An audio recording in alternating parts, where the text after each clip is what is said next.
Have you ever wondered why sometimes life has you going around in circles and you haven't figured out your purpose or which path you should go? Ever get tired of dating the same type of people and you feel like you're wasting your time? Or you have been dating forever and still waiting on wedding bells? What about being married, but you may still feel lonely, or you are constantly arguing with your spouse? There was once a time you were all inseparable and couldn't keep your hands off each other and so in love, but now you barely talk. Life can sometimes get in the way, and before you know it, you barely have time for yourself. You are raising kids, always tired, and then they grow up and you don't know what to do with yourself. Ourbond is the solution for you. It's a 30, 60, and 90-day challenge created by experts in categories of singleness, dating, marriage, and parenting. These challenges were developed based on both the male and female perspective. You will receive daily tips, lessons, and encouragement to grow into the person you seek to become. Each day is tailored specifically for your journey in life. Put yourself first and take this challenge to begin your journey. You will experience growth and will evolve within 90 days. All you have to do is take the first step in this path, waiting just for you.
What's up, everybody? Yes, hi, good evening. How y'all doing tonight? Hey. How y'all doing? Yes, glad to be here on this Tuesday night, every 7 Tuesday. p.m. 7 p.m. Ourbondlive. Here we are. Yes. We are the Hardmans. We're the Hardmans. He's Yes. the Mr. and I am the Mrs. Mrs. Okay, Yes. we are here every Tuesday discussing hot trending topics, and we relate them to what's going on in your life. Yeah. Okay. And, how does it apply? How does it apply? What can you learn from it? What are the principles that you can take away from this? In marriage and dating, single parenting, and just life in general. Just life in general. What it means. Yeah. So if you're just tuning in for the first time, like we said, we're the Hardmans. We've been married for 15, almost 16 years. This is going on year 16. This is 2020. Yes. And we have 4 beautiful daughters. 4 beautiful daughters. Yes. And we are loving each other. Yes. Loving each other. Love God. And loving life. Loving life. Most all definitely. Else. Yes. So you ready to Jump in. So let me tell you something. Share. Like yeah, this most video. Like, share. Hit the like button as much as possible. We want to see those little like buttons. Like buttons, heart buttons, and we love it all over the place. when you comment. We want you to be a part. Yes, this is conversation. Interactive. Yeah. This is definitely interactive. Be a part of the conversation. So, the title of today's show is it okay to break tradition? But don't think that this is just about marriage. Yeah. We always like to harmonize it. Yes. We put our spin, our little take on it. Little spin take on. But we will start with the couple of the evening that we'll kick this thing off with. And that is Prince Harry and Meghan Markle. Yes. We actually, if you don't know, his mother... Well, his grandmother is the Queen of England, Queen Elizabeth, and his mother was Princess Diana. And when we were in Paris last summer, we rode that same street where what was it? It was an underbridge. Yeah, it was a bridge. It was kind of like going to a tunnel. It had an overpass, but it was like a tunnel. We were in that same tunnel. Yep. Where she had the fatal car crash, and it was kind of eerie.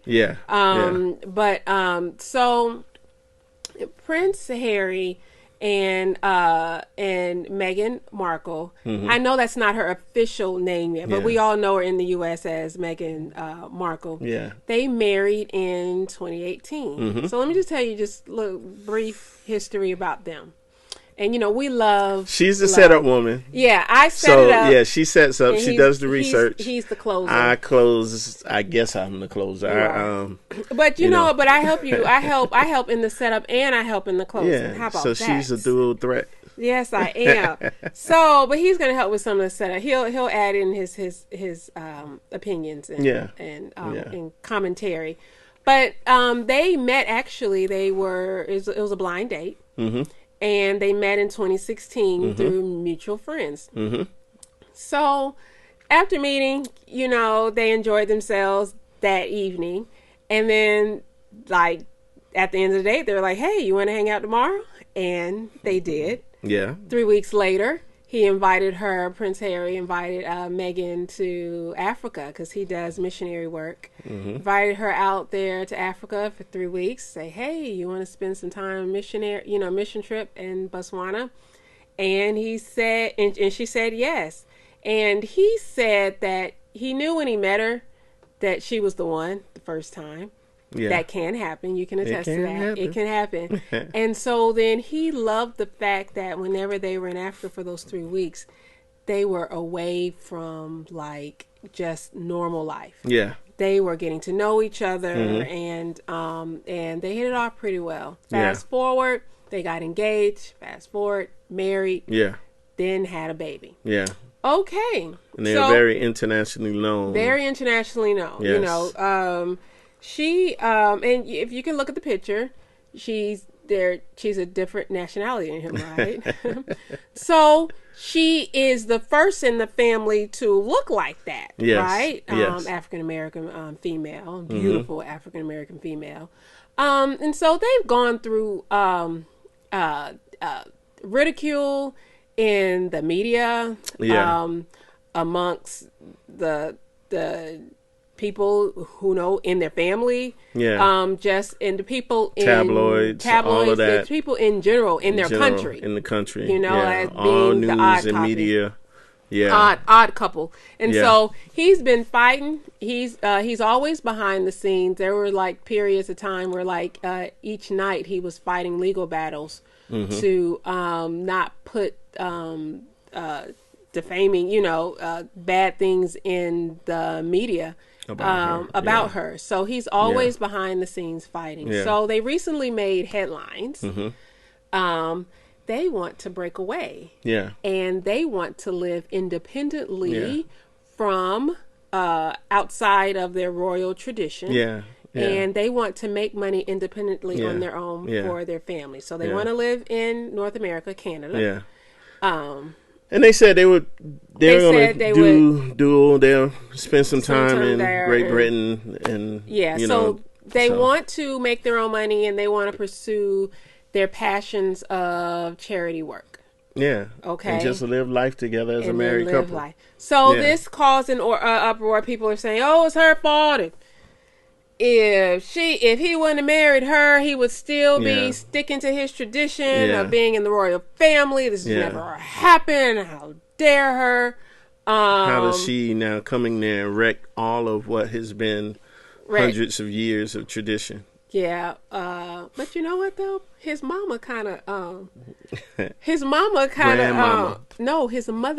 Diana. Yeah, oh yeah, she broke tradition. So it's really in his blood. Yeah. When you think about it, he's the one. You always had that one family member that's just different from everybody else. Yeah. They have their passions and they want to fulfill them. You got a comment?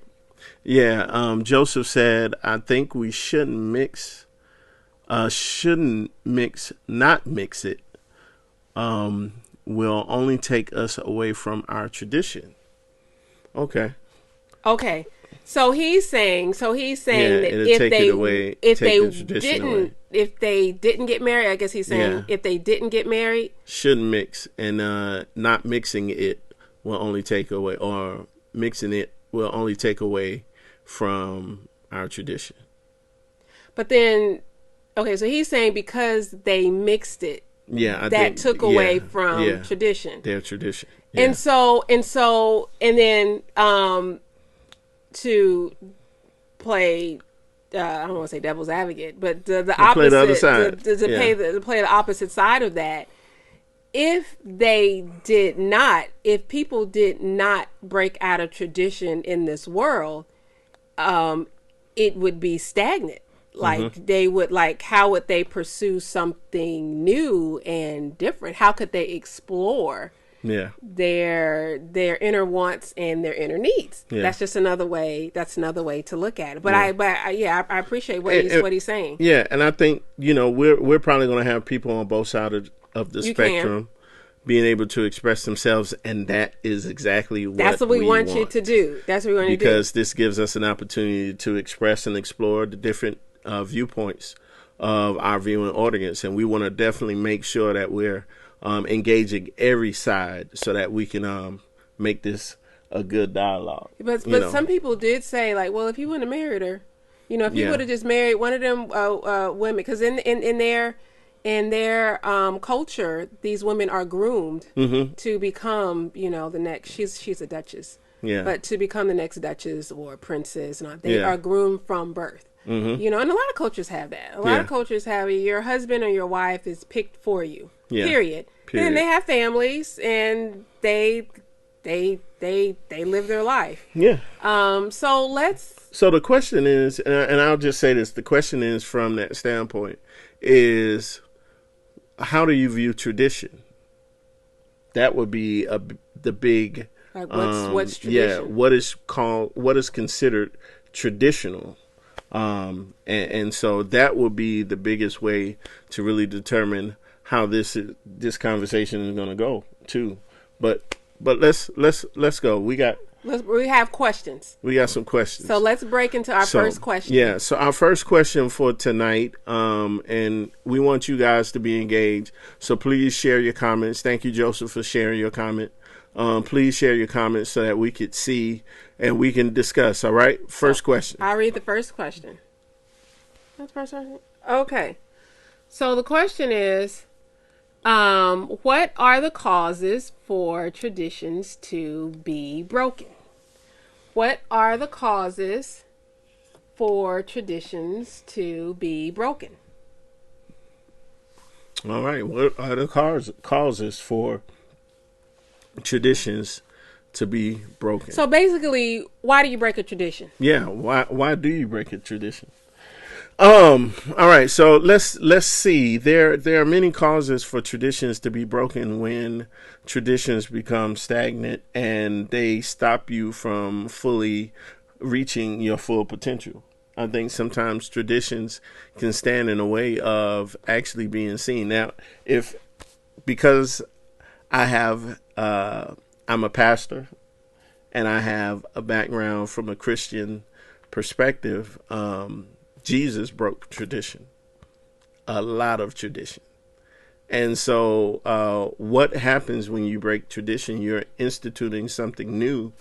And what happens in that breaking the tradition, it threatens the old or what has been. But I think some of the causes are if it is impeding the progress of something that is going to be progressive, that can actually be more beneficial to you. I think that will be a definitely cause of tradition and then here's the thing, when that tradition is a detriment to your well-being.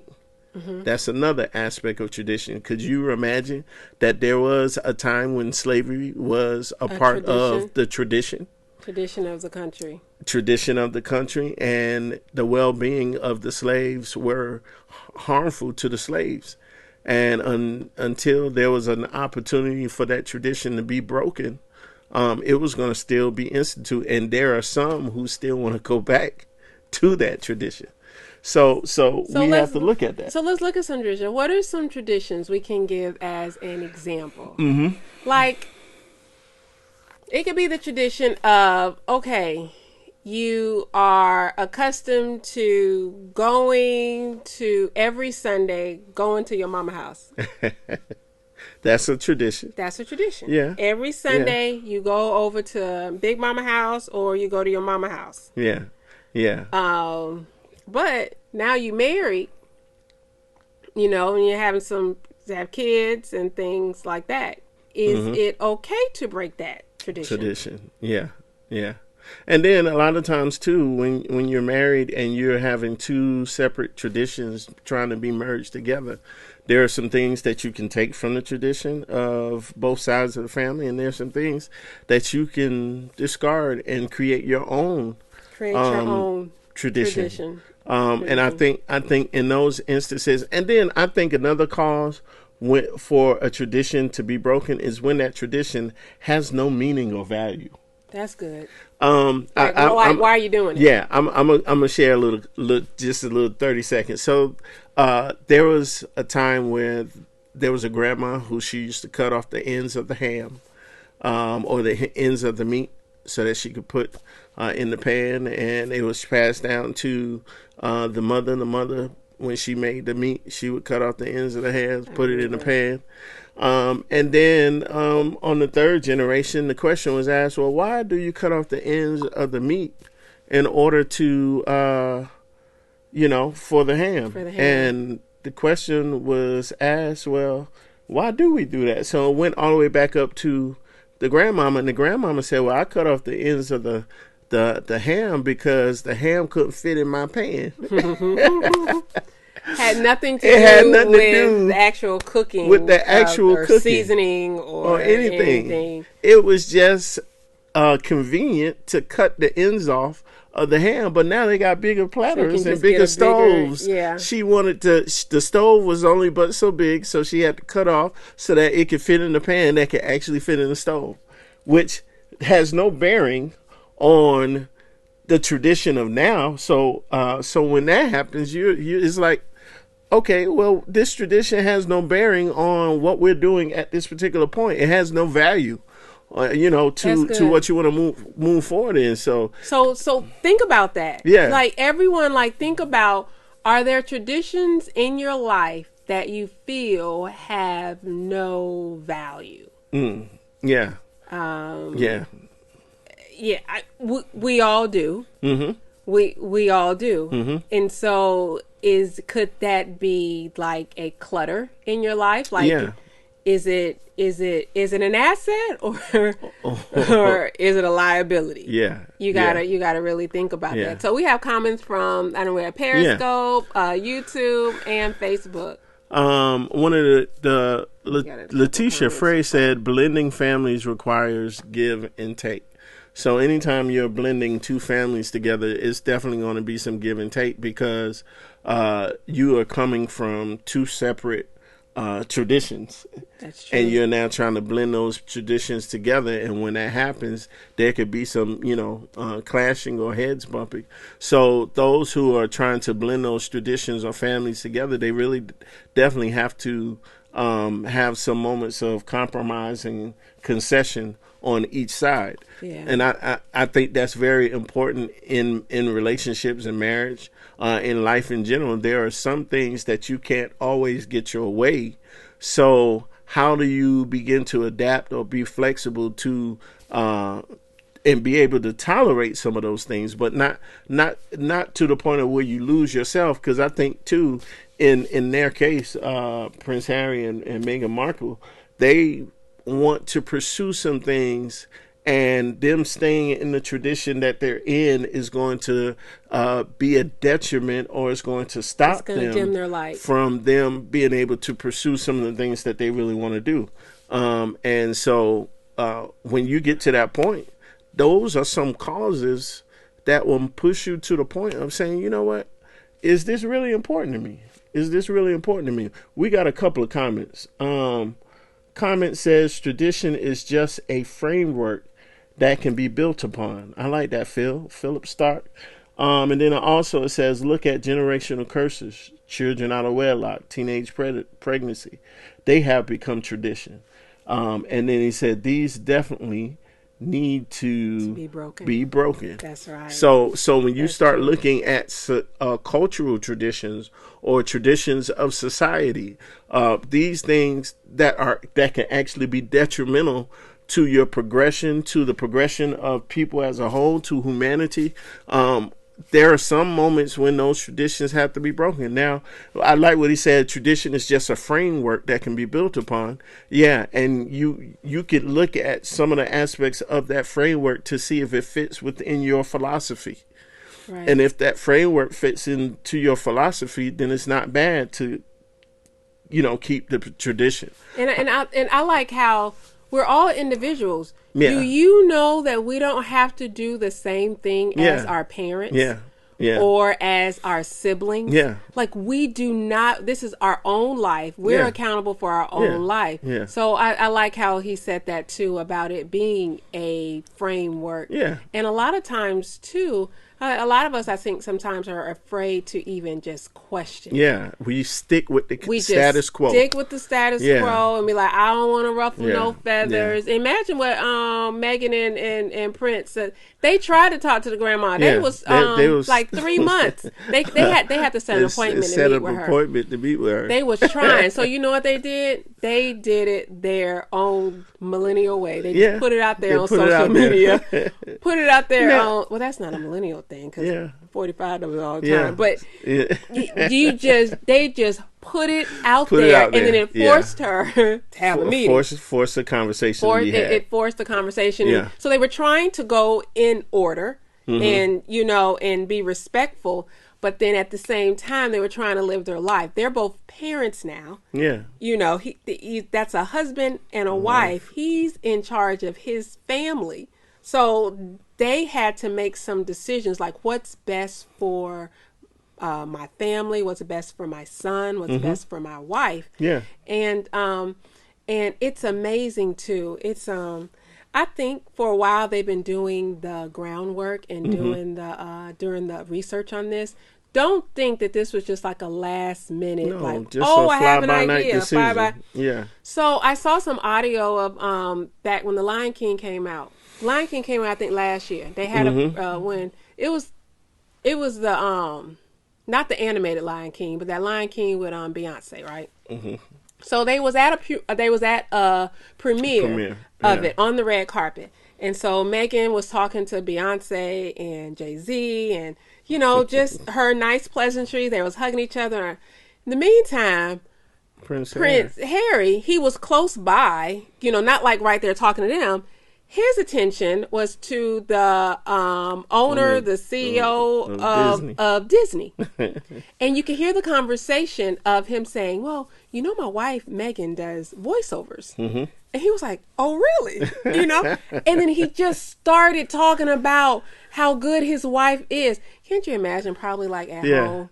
she probably be talking, doing like little like crazy little stuff that only like they can understand. Husbands and wives, you should do that, right? Just like pillow talk, right? Yeah. So he was telling the executive, that the owner, and do you know last week she secured a Disney deal. She secured a deal with a voiceover of some Disney movies. I know that's going to be money. Yeah. Right? Now, and I want to even jump from that. That means that you're thinking about not just where you are, but where you're trying to go. That's good. And sometimes good. Too, in those moments of faith or taking a risk or taking a leap, your faith will actually move you to a position of doing something that is out of the ordinary. And I think in those moments, those are times when traditions or things that are based on your rationality can be challenged to actually push the envelope to do something that you've never done before. Yes.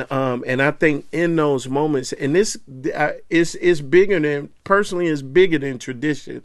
It's more so about pursuing something that is going to be beneficial for your life, that pushes you to a place of where you are able to reach your destiny.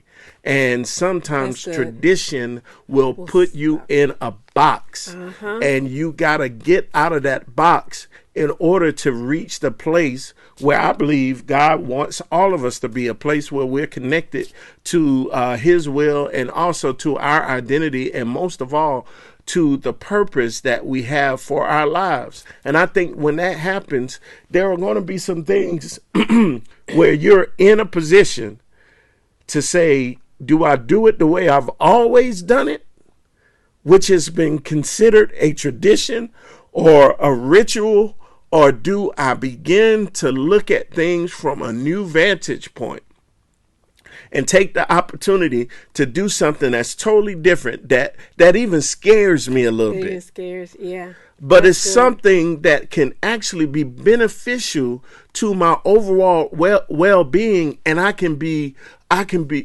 grow from this, you know. So. And how do you know how do you know when you're living in a box? How do you know that there is more when you feel stuffy, when you feel like you're getting up every day, like there is more. There is, I shouldn't be doing this. I know I should be doing something else. Or you're saying there's another way. Yeah. There has to be another way. There has to be another way. Or you say, this just don't make any sense. Or it could be, you know how your day is going to turn out. You know exactly what you do every day. It's so redundant. And you get up in the morning, you brush your teeth, you do what you got to do, drive in the car, get in the traffic for an hour and a half, you get out of that traffic, get into your job, be at your job 8 to 9 hours, leave your job, get back in traffic, about an hour and a half, and then get back home, and it's so redundant.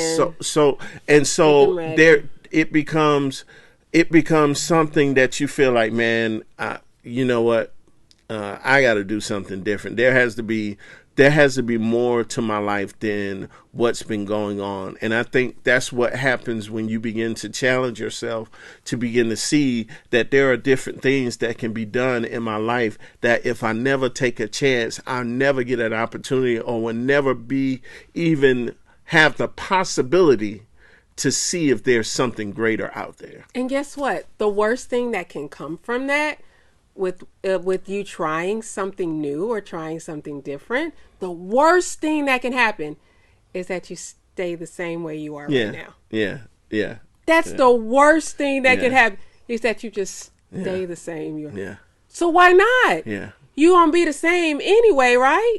Yeah. So either keep doing what you're doing, or just try something different. And I'm going to try something different, and I'm going to put in a little plug. We have daily text for that. Oh yeah, most definitely. That pushes you out of your comfort zone. Pushes you out of your comfort zone. You can take it for 30 days, 60 days, or 90 days. Yeah, and it puts you in a position to really look at yourself, take self-inventory, but it's not only just for single, but it's for dating, parenting, and marriage.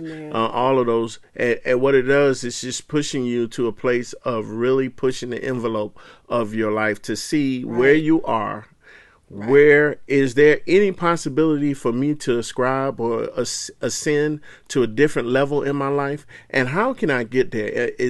Is it me doing the same things, or is it going to mean that I'm actually getting out of the nest, getting out of my comfort zone, being nudged a little bit and pricked a little bit to do something a little bit different? We nudge you daily. And for all of those categories, it is self-care with all of them within if you're married. Yeah. You got to take care of yourself when you're married. When you're dating, you still got to take care of yourself. When you're a parent, you better take care of yourself. Don't lose yourself. Don't lose yourself when you're single. So if you want to get this, start today. You sign up today at Ourbondlive.com at the bottom. Yeah, you can see it right there. That point right? Point. Well, I was right. Ourbondlive.com and get the daily text. Next. You sign up today, you'll start tomorrow morning. 5 a.m. bright and early. So, next question. Let's see what we got. Question number 2. I'll read this question again. Okay, question number 2. How do you know when you are making the right decision to break tradition? How do you know when you are making the right decision to break tradition? One more time. How do you know when you're making the right decision to break tradition? All right. How do you know when you're making the right decision to break tradition? Oh, man. Sometimes you don't know. I'm going to just be straight up. You started out with sometimes you don't know. Sometimes that's good. But sometimes you got to take the leap. And when you take the leap, at least you'll know whether that was the right. There's sometimes people ask me, how do I know what's my purpose, or how do I know if this is something for my life? Number one, I always answer the question this way: take a step. Yeah. If you take a step, there's one little step. It'll either be the right or the wrong. But if you never take the step, you'll never know. Wayne Gretzky says you miss 100% of the shots you don't take. Right. So, and if you don't know where you're going, any road will get you there. That is so true. So when you think about that, if you don't even take an opportunity, or if at least, and I'll just say this, if you feel like there's an inkling of something for you to do that scares you, that puts you in a position where you feel like, man, I want something new, but I don't know exactly how I'm gonna get there, but I know I want something new, and you begin to think about that thing. When you think about it, take a step in that direction. What happens oftentimes is if you feel it in your gut and you feel like something is there for you to move, that most times the doors won't be open until you get to the door. So unless you make the move towards the door won't be open, because the door doesn't know that it needs to be open because there's no movement towards it. And how do you know that the door is going to open? A way of taking one step is, hey, if you're interested in something, talk to someone that is in that to give you some level of some advice. Yeah. Or like if you see someone doing something that you want to do, pull them to the side. Yeah. Maybe they might know of how that door could open. Yeah. Now, we're not saying talk to somebody, hey, well, you think I should do this? No. You don't need anybody to tell you what there are some you need people, to do. Let me tell you, there is a crowd of comfortable people who when they see you actually trying to take some steps to reinvent or renew yourself in a different direction, they automatically get, number one, they get insecure because your movement shows their lack of movement. Right. So in some instances, some people want to keep you where they are so that they can be complacent in their own inactivity. And you got to say within yourself, you know what? I don't want to be around people that's always negative or always stagnant or just complacent or just comfortable where they are. You know, could it be that I want to go somewhere? I have some other things that I want to accomplish in life, and I know this ain't it. Mm-hmm. I don't know where it is, but I know where I am is not that place. Yeah. So at least let me take the step towards moving it. And if that means breaking tradition, if that means moving out of my comfort zone, if that means getting away from the status quo, if that means stop going along to get along, then I gotta do that. Because I would rather be in a position of where I'm able to have some new horizons and feel like I'm alive and be able to express some new things than to be stuck in the same old rat race or the same old run around or the same old, cog in the wheel that's continuing to spin. Yeah, the hamster. Yeah. Just spinning. Yeah, continues to spin. And do your research. Yeah.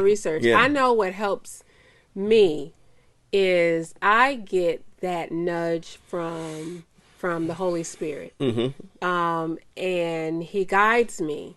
Now, I have a relationship with Christ. Now, I hate what when does people, that mean? Say that. I hate when people say, well, I asked God and God's telling me, but it's the only time you talk to him whenever you want something from him. Like a relationship means that I'm waking up with him every day. Mm-hmm. Hey, Jesus, thank you, Lord. Thank you for, health, strength, please guide me today. What do you want of me today? Yeah, how can I glorify you today? How can I fulfill and then my purpose how can I fulfill my purpose? How can I fulfill my destiny? In every decision I'm making, even on the job, I have to make sure that I'm representing him. Mm-hmm. So to where I'm going, so I'm doing this on a daily basis, and then he starts to talk to me and tell me things. So if I'm in those situations, I was like, something not right. Mm-hmm. I'm feeling restless about something. Yeah. He will begin to speak to me, and I hear him. Mm-hmm. I hear him. So that's just something that you need to, if you're already feeling restless, he's nudging you anyway. Yeah. That's so good. Just get a relationship with him, and he can start guiding you. Yeah. And then I think sometimes too, he also gives confirmation. Mm-hmm. I used to sometimes I know this is bad. Sometimes I'll be like, okay, Lord. Have you ever seen this meme going around on the internet? We're like, Lord, give me a sign, give me a sign, give me a sign. I'm praying for a sign. And it's a person that's laid out on the floor with the big old stop sign that fell on top of them. Like, Lord, give me a sign, give me a sign. So I would sometimes be like, well, Lord, if this don't happen, you need to do this. I'm telling him how to give me a sign. Yeah. You know what I'm saying? Yeah. But he can confirm things that he's already told you through situations, through someone that just start talking about it, like someone you don't even know. Yeah. He can confirm that. So you really have to be sensitive to the ear of God. I heard Jim Carrey, and this is one of the most profound times. Jim Carrey acts a fool all the time, and a lot of his, hilarious. However, the guy is very smart. And I was watching a commencement speech of Jim Carrey, and he said, what you do is if there's something that you want to pursue, you put it out there. Now, he said you put it out there in the atmosphere or you put it out there in the universe. But he said you can't tell the universe on how it gives it to you. In other words, so if now I put that you ask God to give you a position to or where you feel that God is leading you or where you want to go, but you cannot dictate to God on how he gives it to you or how he gets you to where you're going. So he said it in a different way, but I translated it. Okay, if there's something that God has given you, a place of the desire in your heart, and you say, God, I believe this is something that you're telling me to do. All right. So when you pursue it, but if it comes in a different way, you can't be, you can't have a preference on how it comes. You have to be, okay, this is how God decided to bring it to me, in a sense, and then therefore you actually work it. And you know what? I believe really in all instances, God is really trying to stretch all of us out of the place where we are, because there's so much more that we have available for our lives, but yet and still we are so stuck a lot of times. And sometimes you just have to break those traditions. Yeah, it could have started from, you never know that their whole life, Meghan Markle and Prince Harry, their whole life could have been the culmination of them coming together. And what was this going to do to transform the destiny to take them where they needed to go?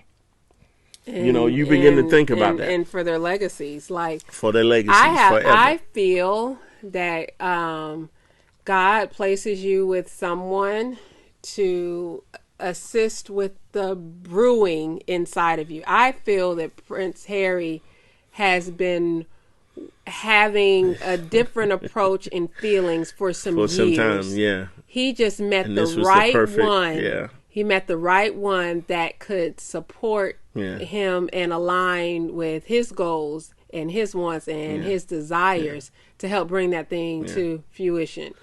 Now let's say this: we don't know how it's all going to turn out. However, I don't think that they're not going to fail. However, I don't think so. And I'll say this: you'll never know if you never try, or if it's something that you don't ever pursue. They say there's so many books and businesses and careers that are in the grave, that are the grave is the greatest place of untapped potential, because there were so many things that were in the ideas and inventions of the minds that were never accomplished because they were afraid to actually try. Like we were telling our girls the other day, there's no such thing as, you win some and you lose some. There's no such thing as losing. No. That big L, it just means it was a lesson. It was a learning lesson. Mm-hmm. So you win some and you learn some. Yeah. Thanks, John Maxwell. Yeah, you just he's such a brain. Yeah. He has all these books in his head. Yeah. He reads the entire book. Yeah. I read like little paragraphs from it. Take my little nuggets and keep it moving. But yeah, they're not going to failure is not an option. No. I teach that, and we teach that in our household, and I really live that in our lives. Yeah. Somebody, and we was looking at a quote somewhere where someone said failure is a part of the process. Yeah. I can't remember exactly what we were looking at, but failure is actually a part of the process to your level of success. So even in your success, there's going to be failure along the way. But and what I mean by failure, there are going to be attempts at something that may not work out the way you intended it, but it's actually helping you to progress to where you should go. Yeah. And I think all of that is a part of this whole journey called life that we're in, that is pushing us. And really, if there are a lot of indicators in all of our lives that gives us some nudges to push us, but do we follow the indicators that are actually there to help us? Because irritation is an indicator. Frustration sometimes is an indicator. Sometimes it could even be you just sometimes when you're mad about something. Does that anger push you to action? It could be you being tired. You know what? Rosa Parks. Yeah, she was just tired. She was tired. And she said she was not going to give up her seat anymore. Mm-hmm. And that tiredness actually started something that mushroomed. And she didn't know. She didn't know that boycott would last over a year. Yeah. She didn't know that it would be an entire movement. Yeah. She was just and it would be the catalyst to something greater. So a lot of times you don't even know how it is. It could just be something that you're just frustrated with or just tired, or you just saying, man, I'm not going to put up with this anymore. And then all of a sudden it pushes you into another place. Yeah. Or it could be ridicule. It could be people who have always said you'll never accomplish anything. That could be the fuel that actually fuels your engine to push you to that place. And you never know what it is. And like I would say that about, to piggyback on what you were saying about the failures. In this world, we have 4 seasons a year. It's a season. We might not all like the wintertime. Some of us might not like the summertime, but it comes. Yeah. So you have those cycles in life where it may be uncomfortable for you. That's a part of the process. And so you have to accept that, but know how to maneuver, how to live through that. You might not like the winter, but you're gonna put on a winter coat. Mm-hmm. You gonna keep it moving because you know what season comes next after that. Yeah. So we were scrolling and I think we missed this comment, but this was from Derek. It said, "Generational curses is excuses by the weak-minded and uninformed." And you know what? People who have made up their mind that is a part of their life and there's nothing greater, so I'm just going to be stuck in where I am. And my mama was pregnant with me, I'm pregnant with, and now my daughter's pregnant, and that's just how life is. And they never really think that there's something that they could be pushed to something greater, and they just feel like they're stuck. And, I like that, you can't. Uninformed. That's the key. They've never been exposed to anything exactly. else. Exactly. Yeah, they're not exposed exactly. to anything and when that happens, you feel like that's the only options you have. That this is how it was. This is how it will always be.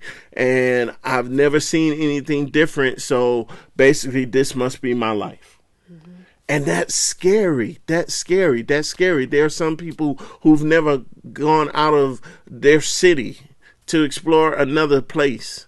There are people, and you start to think about that, man. The more confined or the more, I'm trying to say it right. What, babe? When you're confined to a space and you don't feel like there's no way out, or you don't even have a glimmer of hope. Whenever you lose hope, then pretty much everything is dashed. If there's no sense of worth, that you're worth more than where you are, no sense of value, self-esteem, or anything like that, then it continues to leave you in a place of either depression or being discouraged or despondent, to the point of where you'll never make a move from where you are. You'll just stay there. You're just existing. You're not living. You're not exploring. And there are a lot of people, unfortunately, that live life in survival mode. Yeah. And you're not living a fulfilled life. Yeah. There is more in life than just surviving. Mm-hmm. There's more to life than just paying bills. There's more than life to just, just like, well... Oh, man, I'm not living to pay no bills. I mean, we have responsibility, but that is not my life. Yeah, and then too, and me being a mother of 4, I know this. Being a mother is part of my role. I wear many hats, but that's not the only thing that I do. I will lose myself if I'm just a mother. That's all I am. Yeah. So how good of a wife am I going to be?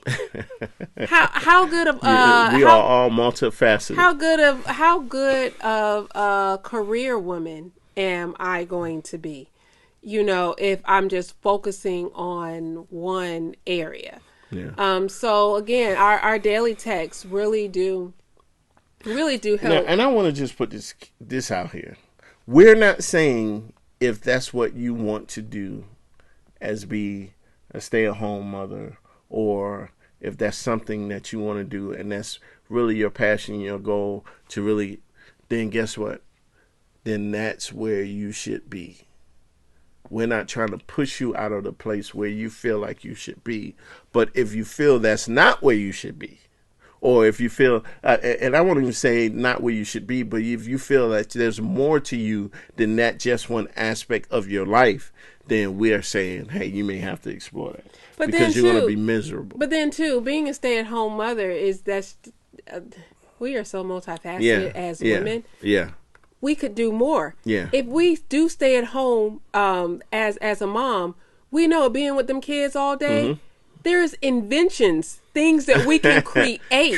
You know, in that process. In that process, there's things that we see every day that no one else does that we can explore. Yeah, exactly. You know, you could do crafting. You could do other things. You could make better hair products. You could do, there's so many other things with you being around little people all little people all the time. Little people all day, them kids. Yeah. So start exploring that.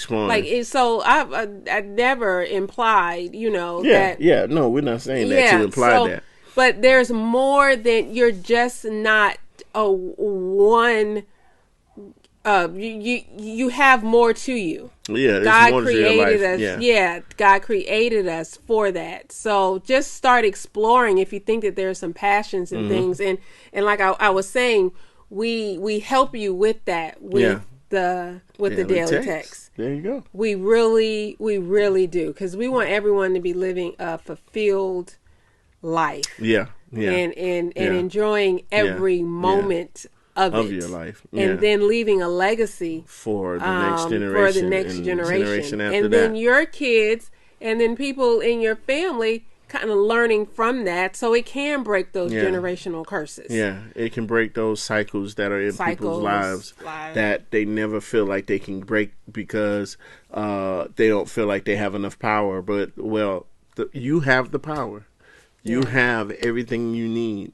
And it's already been given to you. You just got to be able to tap into those areas that are lying dormant in your life. Tap into those areas that are lying dormant. Yeah, I like that. Yeah, because there are so many areas that we hadn't even tapped into that are just waiting to be awakened, to be able to accomplish some things that you never thought you could accomplish. Untapped potential, untapped talents, gifts, abilities, untapped intellect. There are visions, and that's what we're saying, inventions that are in our minds, that if we would just really get to a place, sometimes you don't know what you have until you get to a place of a need, and that creativity comes open, and then you're able to express something in a creative way that had you not had that need, you wouldn't have been able to express that. So sometimes necessity brings a level of creativity in our lives too. So we just really thinking about so many avenues and ways in which we can live, and the daily text really will lead you and guide you in those areas and push you, or even push you in a place of where you can start to realize some of those areas in your life. So we got one more question. Well, what time is it? We got 7 minutes. Okay, well, let me just say this real quick. I always tell Mike, because our girls see us always having ideas and doing things and always busy, and we involve them and stuff like that. Yeah. And one time, one of them asked them, "Well, Mommy, when are you ever just gonna slow down?" I said, "Okay, how old is your great grandmother?" They're like 97. I'll slow down then, because my grandmama is 97. She done lived her life. And she's still she really don't like slowing down, but age causes her, she can't cook like she used to because she burn up pots and stuff. But I'm just saying, I'm not. I have two grandmas, one that's in her early 90s, and then another one, paternal and a maternal grandmother. And so I see that I want to live a long life, but while I'm here. Yeah. Oh, every day I'm about to not go to bed with any regret. Yeah. Yeah, or leave this earth with any regrets. You know what? And I think that's really, when you think about it, some people invented great things at late ages in their lives. You know, you're never too old. 50, 60, 70 is not old. Yeah. What about the lady who her first or second opportunity to play different roles in movies, and she was like 88. And then she was in her 90s when she played one of the roles on Black Panther. Was she in her 90s though? Yes. Okay. So you're never too late to pursue something different. Ray Kroc started McDonald's at 57. And some people think that 57 is a older age, but guess what? It can happen. It can happen. There was a recent graduate for one of my alma maters, Alabama A&M, the best HBCU in the land. She just graduated this past, what is this, May or in December. She just graduated in December. She was 80 years old. It's the oldest graduate we've ever had. Just think about that. It's never too late for you to pursue something. All right. Okay. So last questions. And this question kind of is, did we answer a little bit off subject now that I'm looking at it. But let's look at it. So it says, I'll read this one. It says, how should the spouse handle potential issues with their mate's family? Now, that's not off subject. Well, it's kind of from the standpoint of, I guess, dealing with the issue of breaking tradition. And if that tradition is broken and you're seen as the culprit that caused your mate to break that tradition, then it becomes an issue. So let me tell you what, there's we have a church member at our church that she said for the Christmas holidays, Christmas Eve is the in-law day where she spends her children, the in-laws, the in-laws come to her for Christmas Eve, but then on Christmas they go to the outlaws. They go to the yeah, she called them the outlaws. Like that was kind of. I thought that was a little that was a little dig right there. Little salt. Yeah, a little salt. But I got what she was talking about. They break up the days. I know we are the in-laws and they share the same Christmas. Everybody just come over to the house, but we just happen to be in the same city. Yeah. You know, but you have to think of, and someone had said that earlier. She did call them outlaws. Yeah, she did. You have to think of some creative ways on how to do that. Maybe one year for Christmas you're with her side of the family, his side of the family, and the other year you're with the other side of the family. Yeah. Yeah. So you really have to think about it too. And you really have to engage a vision for your own family. Yeah, and set the tone yourself. Set the tone for your own This family. how it's gonna be. This is how, but you got to be on one accord though. I was quick, like this how it's gonna be. Leave, cleave. Yeah, but at the same time, you also have to be very careful on how you do that in those senses. So you have to provide an avenue for the bridges not to be burned. You're right. You're right. I'm always the diplomatic one. That's just how it is. But you have to provide ways in where the bridges are not burned, but there are ways to be able to incorporate a level of compromise, not the compromise to the point of detriment or losing yourself, but compromise in a way of where everybody can have an opportunity to be included in a sense, and such a diplomat. And so that's the way it happens sometimes. And I think in those moments you feel like, okay, and you also have to take the history of each person into consideration. I think that's a big thing, because if there are different, and especially in marriages, there are difference in ways that people will come together, and they're bringing all of what they brought from childhood to the point of that marriage to that situation, to the marriage. So now you have to address some of those things. So I think this is very, very, this was a very, very good man, it's 8:00. Oh, well, okay. Wow. So if, first time listening, we always try to end on time, because at 8:00, we like to do things together. Yeah. You know. We value your time, but we also value our time. Yes, yes. So yes. we start promptly at 7 and we end promptly at 8. So I hope this blessed y'all. If you know, y'all can do the likes and the hearts and stuff. You know, share this. Have multiple watch parties. Yes. Go back and look at it, and then also for the daily text, if you want to continue to go through this process on your own, please go to Ourbondlive and go from whatever category that applies to you: single, dating, married, parenting, or all of them if you want, and purchase. And we promise it will be a blessing to you. Yes, it will be a blessing. You purchase today, you can start tomorrow. Invest in yourself. Yes, it's only what we said. Just it was $12.99 for 30 days or 60 days, or the whole bundle package for $32.99. That's just for one category. Yeah. So that's like 43 cents a day. Yeah. A small investment for a lifetime of benefits. Yeah. All right. Until next time. We love you guys. Love you all. See you. Peace.